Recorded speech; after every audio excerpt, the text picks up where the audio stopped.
I think we're all tired of how people claim that every show about fighting monsters is different from the normal crowd, but I doubt you've heard of a show where the good guys pacify the evil creatures they fight, because that is exactly what happens in Ayaka. A story of bums and wounds. So let's get started. Yukito and Jingi hurry toward the ferries in a crowd trying to escape as Inu. The announcer assures everyone that more ferries are coming soon, urging them to stay calm. He notices Jingi and Yukito and asks about Momoko, so Jingi tells him that she's leading the evacuation team and instructed them to board first. Inu acknowledges this and tells everyone to get on board, but Jingi is worried about Haru and Aka, insisting he can't leave them, so Inu reassures him and says Yukito is getting them, so if he doesn't return, it could mean trouble. Meanwhile, Yukito watches the volcano before sensing that it's time for one last mission. At Tranquil House, Yukito remembers his repeating dream of being underwater, finding comfort in it. On the graduation day of his middle school, Yukito's teacher approaches him and asks if he'll be moving soon when he confirms that he's moving in with a friend of his late father. She says she finds that selfish, but he remarks that he doubts his life will change wherever he goes and walks out of the school. He runs into a guy drinking alcohol who introduces himself as Jingi and starts following Yukito before pushing him off a bridge into the water. Yukito hurriedly tries not to drown but rises to the surface and sees Jingi standing on the water before he confirms that he is Yukito. They sail to the Ayaka Islands, Yukito's birthplace, and he goes to meet Inu and Momoko, the landlady. In his childhood home, Yukito finds a photo with Jingi and his father before Inu explains that Yukito's father wanted him to grow up on the mainland, and now it's time to return. Momoko reveals that he's a Ley Master and Jingi is his student, and Yukito learns that his water powers are related to being a Ley Master too, as Momoko admits they don't know who Yukito's mother was. In his room, Yukito encounters a Mitama, but Jingi interrupts, asking about Yukito's barrier, so he explains his fear of hurting others before leaving to clear his mind. Outside, Yukito fights an Ara-Mitama, calmed by Jingi, who offers to teach him, encouraging Yukito not to fear his power before Yukito suddenly remembers a childhood memory, after which they return home to find a bath ready for them. In the morning, Jingi wakes up with a drink and says hello to Yukito, who's practicing outside. Yukito admits he isn't sure if Jingi's advice will help him control his power, as Jingi talks about ley energy and shows how it works by making a figure out of water. Since there's no more alcohol, they decide to find jobs, so he says he wants Yukito to come along because he's his master. Yako and Chataru argue about a job to calm down an Ara-Mitama, so he takes it and introduces Yukito to two students working for Haruaki Kurama, thinking they should be friends since they're about the same age, to which Yukito remarks he likes the idea of making friends. When they face the Ara-Mitama in the water, Jingi tells Yukito to handle it alone. Yukito hesitates but ends up in the water with Jingi, after which they're found by a fisherman who's not surprised to see them in the river. They encounter the Ara-Mitama again, and Yukito lands a shot before Jingi finishes it off and realizes he probably created it while showing off his ley mastery with friends. The Ara-Mitama comes back, and Haruaki shows up to calm it, saying he's excited to meet Yukito again after 10 years, even though Yukito doesn't remember him. Haru gives him some candy and tells Jingi to clean the river, after which they go back home to eat Momoko's curry, as Haru explains the ley mastery's goal of restoring peace in nature and calming Ara-Mitama, who go on rampages because they're in pain. Yukito and Jingi get on the marine liner, headed for the first island, as he excitedly remembers how much he loved these trips as a kid.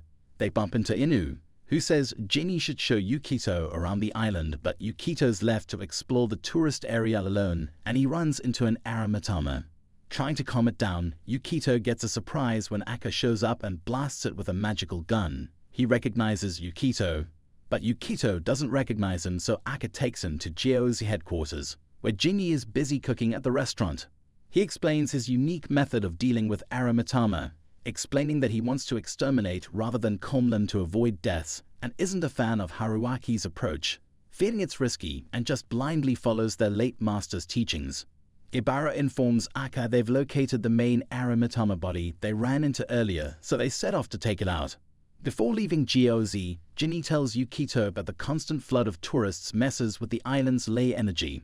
Despite precautions, Ara-Mitama sometimes slip through, and Aka's Ayaka security team works to keep the island safe.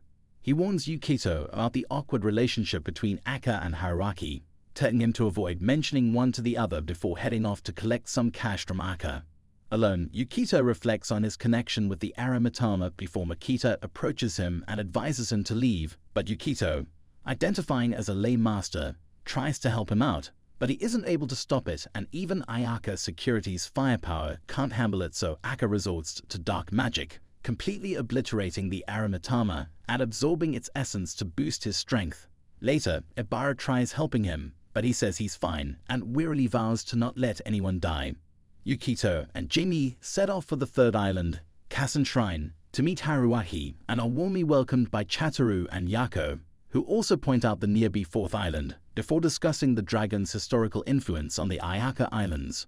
They reminisce about a past incident where a dragon's rampage led to a volcanic eruption on the fourth island before Jinji, feeling the effects of a hangover, decides to go rest. While walking with Yako and Chataru, they accidentally slip into the mud and decide to take a bath in the hot springs, while Yukito has a deep conversation with Haruaki, learning about ley energy unique to the Ayaka Islands and discussing Ayaka's method of consuming Ara-Mitama. Later, Haruaki says he's worried about Ayaka's well-being with Jinji, wondering what the reasons were behind Ayaka's decision to avoid deaths. He reflects on death as an essential aspect of life and its connection to ley energy as Yako and Chataru invite Yukito to their training grounds to assess his skills. After a friendly competition involving growing trees from seeds, Yukito accidentally triggers a significant growth before Jingi steps in to regain control. Despite this, Yako and Chataru tell him that they want to become friends and encourage him to train under Haruaki. However, Yukito says he's going to continue training under Jinji. Later, Haruaki thinks about Yukito's power while tending to Jinji, covered with a blanket, while Yukito relaxes with Yako and Chataru in the hot springs, discussing his experiences on the mainland, while Jinji reflects on his role in Yukito's training under the moonlit sky. Jinji and Yukito are at home, where he's teaching Yukito how to create and control a shield made of water before a small earthquake suddenly occurs, causing Yukito to lose control of the shield's shape. Meanwhile, Haruaki and Ayaka notice the quake from where they are, and the next morning, another earthquake occurs, so Momoko tells Yukito that earthquakes are common due to the volcanic activity of the Ayaka Islands and assures him about their evacuation plans and emergency resources.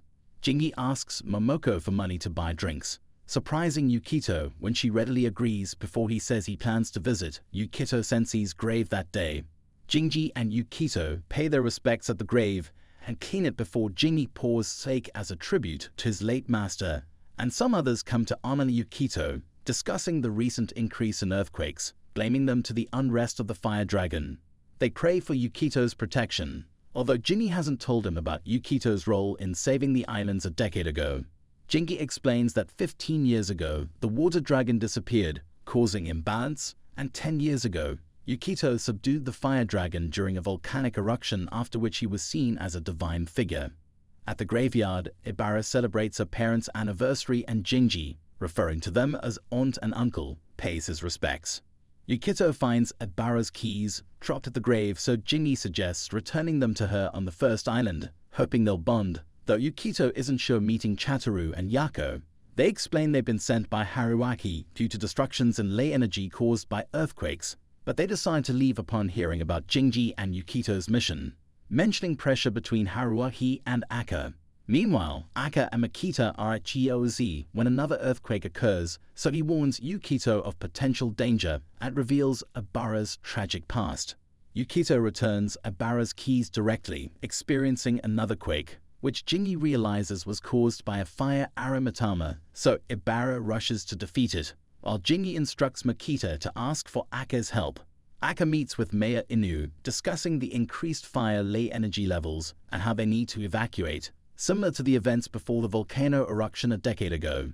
He leaves to deal with the Ara-Mitama situation, as Jingi and Yukito hurry to the scene, and he rescues someone from a burning building, urging Yukito to go on ahead, so Yukito joins Ebara in battling the Ara-Mitama, using a water shield for protection. A young Ebara starts fighting a wild Ara-Mitama, but her father urges her to run away before Ayaka saves her. In present day, Yukito protects her from the Ara-Mitama before Yako and Chataru arrive. He shields them and hurriedly tells them to escape while he fights it, but Ebara chooses to stay and teams up with him against the monster. But it comes back to life, so the group bands together to defeat it, with Ebara landing the final blow. However, 3 more Ara-Mitama appear, surrounding them with flames, so Haruaki swiftly calms one before Ayaka defeats another, trying to consume power from its eye, but he stops him, and they work together to defeat the third. Yet, Ayaka still goes for the eye and gets ready to battle Haruaki for it before Jinji arrives, calming the Ara-Mitama's eye and telling off Ayaka and Haruaki. As they're about to leave the island, Yukito praises Ebara's courage, eager to fight alongside her again, so she offers her contact information, and he hurriedly tries learning how a QR code works, after which they all agree to stay in touch with each other. Later, Ayaka angrily looks at his scars and breaks the mirror while Haruaki meditates beneath a waterfall and looks up at the moon. Momoko tells Yukito about what happened 10 years ago when a young Ayaka injured himself while dealing with an Ara-Mitama, and despite the tensions between him and Haruaki, Yukito emphasize their family-like bond. Later, Jinji watches Ayaka and Haruaki training, admitting that they need to strengthen the barrier on the 4th island against the fire dragon, as Yukito remarks that they have a lot of potential for growth before Ayaka enthusiastically agrees to partner up with Haruaki, and Momoko treats them to shaved ice. During a storm, Yukito leads to retrieve a weapon to control the dragon during the powerful earthquakes, as Haruaki and Ayaka wait for the dragon's awakening, sensing a weakening barrier. They gear up to face it, with Jinji wanting to help, but Haruaki advises him to stay and look after others, offering him candy for comfort. At the crater, Ayaka and Haruaki aren't able to calm the dragon, resulting in an explosion, after which Ayaka blames Haruaki for his injuries before Yukito arrives, realizing he's got to sacrifice himself to contain the dragon. He instructs Haruaki to flee with the injured Ayaka, so Haruaki transports them to safety with their severe burns, and as the islands evacuate, Yukito fights the dragon while Ebara, Yako, and Chataru hurriedly escape. Momoko explains that the volcano's eruption caused severe damage, and Haruaki and Ayaka find Yukito dead but peaceful, and Ayaka leaves the islands after the funeral, returning years later with dangerous knowledge. Hearing this, Yukito remembers feeling scared but reassured by Jinji being present during the disaster. Yukito has a dream about being underwater in which he starts getting strangled before he hurriedly wakes up.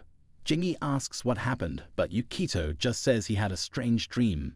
His friends invite him to the upcoming festival at Kasen Shrine, which he eagerly agrees to, determined to attend no matter what, so Jinji gives him a mask that used to belong to his father for the occasion. At the festival, Jinji is surprised to see how excited Yukito is in the crowd, so he admits that back in the city, he usually avoided large gatherings like this. While wandering around with friends, Yukito meets Ebara, and Jinji encourages him to compliment her, so he admires her yukata, and Ebara, wearing her mask, thanks him through a text. They meet up with Haru, Yako, and Chataru, who explain the tradition of wearing masks during the festival before Haru advises him to enjoy the festival by staying anonymous. Suddenly, Yukito feels dizzy and kneels down as Ebara gets a blister from her sandals, so they try to get help from Momoko nearby and find Inu drunk, while Momoko thinks about the past festivals she spent with Yukito. Ayaka calls Ebara to check on Yukito's condition as he experiences a strange sensation, with his eyes flashing blue as water balloons burst around him. He hurriedly runs away and his shadow transforms into a dragon as Haru senses something strange with the water, worrying about Yukito. Yukito returns to the tree he once controlled, struggling to calm himself, and gains control after remembering Jinji's advice, but he becomes confused and sees a vision of his father, who tells him to find the truth within himself. Returning to the festival, Yukito finds messages from his friends, thanking Jinji for helping him master his abilities, since he can now be around others. They suddenly hear an explosion and the volcano erupts on the 4th island, seeing which Jinji calmly acknowledges that it's finally happening. The people start worrying about the evacuation of the island as Inu asks everyone to stay calm and head to the middle of the plaza.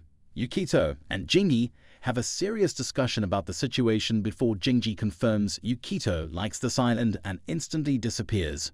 As aftershocks from the earthquakes rock the area, Yukito helps Momoko organize the evacuation. Both of them worried about Jinji's sudden disappearance, and about the possibility of Ara-Mitama threats being a danger to those being evacuated, with Inu relying on Ayaka security to handle any potential dangers.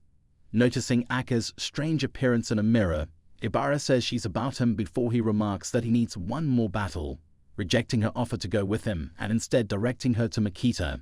Determined to face his battle alone, Aka reflects on understanding his master's feelings, while Haruaki tells Yukito, Yako, and Chataru about an event from 15 years ago, when Makoto Yukito tried to restore the power of the water dragon, believing Yukito to represent it. Appointing Jingi as their new master, Haruaki says they have the family-like bond, similar to Yukito's era.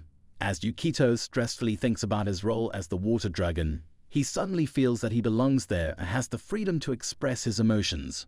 Despite being surprised by how the others accept him, Yukito and his friends wonder if they should help Haruaki or follow the evacuation orders before Ibara arrives, urging them to fight and arguing that her opinion should count double because she's stronger than Yako and Chataru.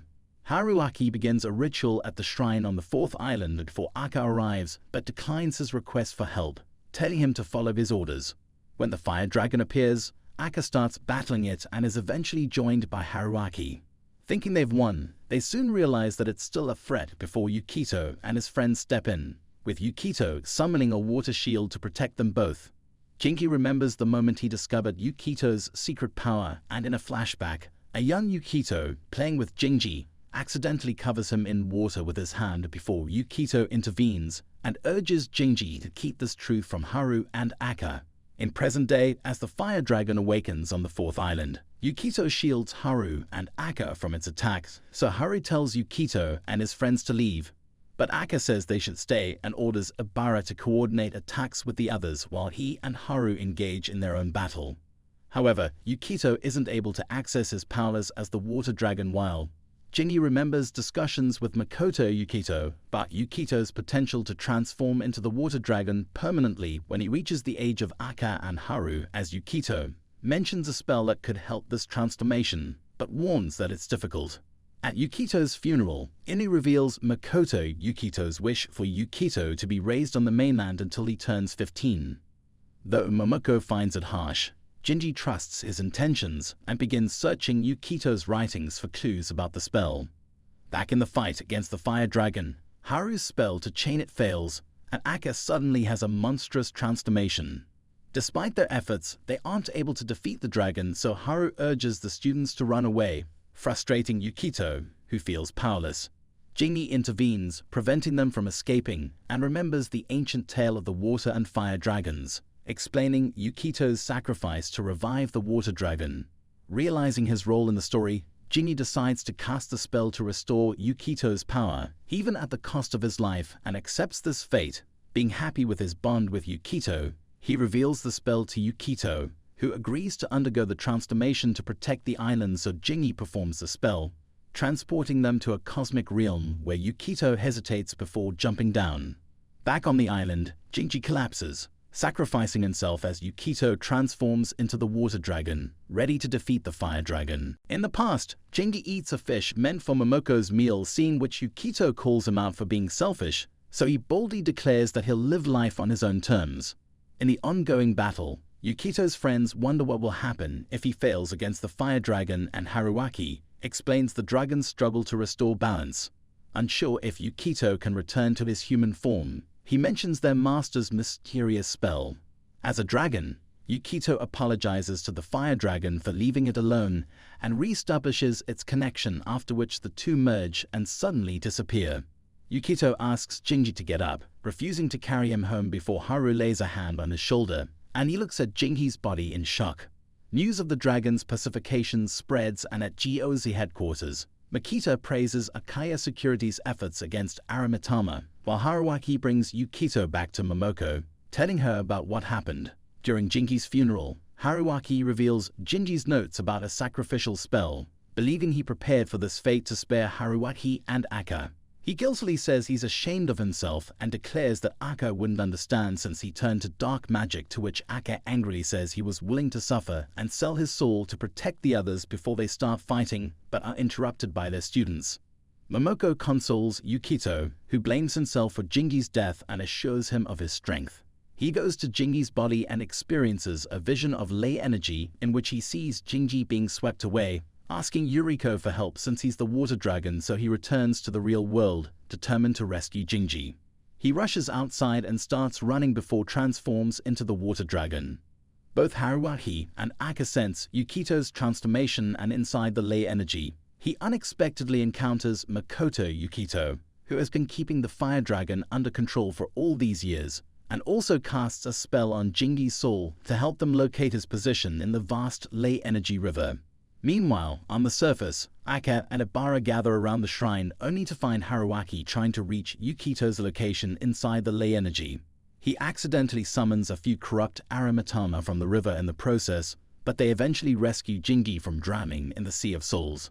There, Makoto scolds him for acting recklessly and casting the spell, which was meant as a last resort. He remarks that he believes Jingi should have let the islands burn.